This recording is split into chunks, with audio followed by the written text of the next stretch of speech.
Çölyak bugünlerde bayağı bir yükselişe geçti. Çölyak rahatsızlığı. Glutenle alakalı vücudun bir alerjik bir reaksiyon aslında tepkisi. Bu tür hastalarda glutenden uzak diyet formatları uygulanarak yaşamı devam ediyor. Tabii bu bir işkence çünkü her zaman glutensiz gıdayı bulmak mümkün değil. Bulduğunuzda da maliyetler çok yüksek olabiliyor. Bir de beslenmeyle alakalı eğer çölyak kurgusu oluştuysa diğer beslenme süreçleri de emilimlerde sıkıntıya girmiş demektir. Onlarla alakalı ileride başka problemler de ulaşabiliyor.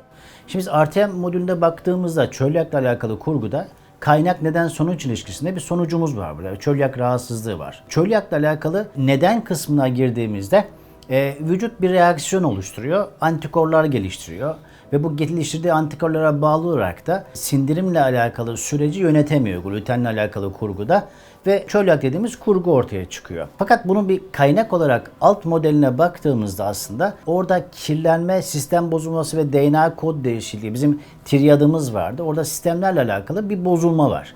O sistemlerle alakalı bir düzensizlik çölyakla alakalı işleyen süreci devreye koyuyor. Oradaki olaya baktığımızda iki tane ana mekanizma burada sıkıntıya girmiş oluyor. Birincisi sindirim sistemiyle alakalı kurguda bir eksiklik oluşuyor. Bu ailesel altyapıya bağlı olabilir, safra karaciğer düzensizliğine bağlı olabilir, strese bağlı, bir şeylere bağlı olabilir ama orada bir düzensizliğimiz var. Bu düzensizliğe bağlı olarak sindirimle alakalı kurguyu ince bağırsak modelinde vücut organize edemiyor. Edemediğinde 1, 2, 3, 5 modellemelerle beraber olay artık tekrar ede orada bir kısır döngü meydana geliyor ve vücut savunma sistemi şöyle bir karar alıyor ve orada mide bağırsak sisteminden sonra savunma sistemi devreye giriyor. Diyor ki burada artık farklı bir kurgu var. Yani yanlış yapılan bir şey var. Ben bu işe el atmam gerekiyor diyerek onunla alakalı süreci başlatıyor. O zaman ne oluyor? Antikor dediğimiz o bölgeyle alakalı süreç başlıyor. Mesela antikorlarımız, savunma sistemimiz bizim yanlış bir şey yediğinde devreye girer. Mesela plastik yiyin, savunma sistemimiz devreye girer, ishal olursunuz, sindirimle alakalı kurgunuz bozulur ama farklı bir şeydir. Fakat burada almanız gereken bir gıdaya karşı da bu reaksiyonu veriyor. Niçin?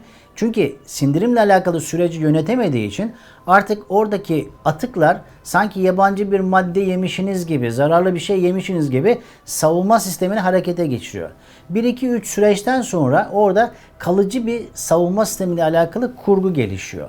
Ve artık onunla alakalı spesifik antikor oluşuyor ve savunma sistemi o gıdaya girer girmez reaksiyonu başlatıyor. O zaman burada yapılması gereken ne deniyor? Demek ki o zaman biz glutenle alakalı savunma sisteminin bir reaksiyonu var. O zaman bu reaksiyon olmaması için de bu gıdayı tüketmeyelim.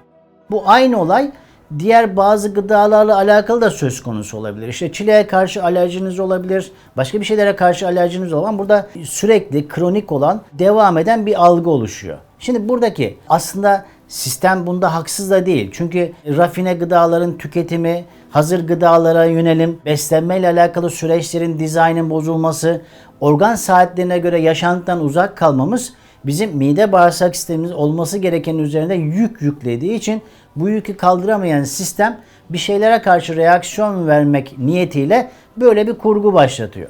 Burada aslında yapılması gereken tabii ki o süreçte diyetle alakalı glutenden uzak beslenmek hastanın kliniğini ciddi olarak rahatlatır. Ama yapılması gereken kaynak sürecine inerek mide bağırsak sistemindeki yükü almak, o sistemin tekrar düzene girmesiyle alakalı süreci başlatmak ve aynı zamanda savunma sistemini bununla alakalı ikna etmek gerekiyor. İşte bu bizim iyilik hali dediğimiz modelin açıklaması. Çünkü beden daha önceki süreçte mide bağırsak sistemini düzgün çalıştırıyordu ve savunma sistemi burayla alakalı reaksiyon geliştirmiyordu. Bu bir iyilik haliydi. Bu iyilik hali bir şeylere bağlı bozuldu. Biz orada iyilik halini tekrar restore edecek süreci başlattığımızda, işte sistemleri desteklediğimizde şunu görüyoruz. Artık savunma sistemi o bölgeyle alakalı reaksiyonu başlatmıyor. Gluten alımındaki süreci kendisi sindirim sistemi yönetebiliyor ve baktığımızda artık normal iyilik halindeki, orijinal iyilik halindeki yaşadığı süreci vücut yaşamaya başlıyor. O zaman şunu yapmamız gerekiyor bakış açımızda. Neden sonuç odaklı kısır döngüye takılmak yerine kaynaktaki süreci, ki biz RTM modülünde biz bunu yapıyoruz, sürece eğilerek aslında bedenin niye böyle bir karar verdiği ile alakalı kurguyu yönetmek. Bu kurguyu yönettiğinizde çölyakla alakalı sürecin de geriye çekildiğini zaten görmüş olacağız.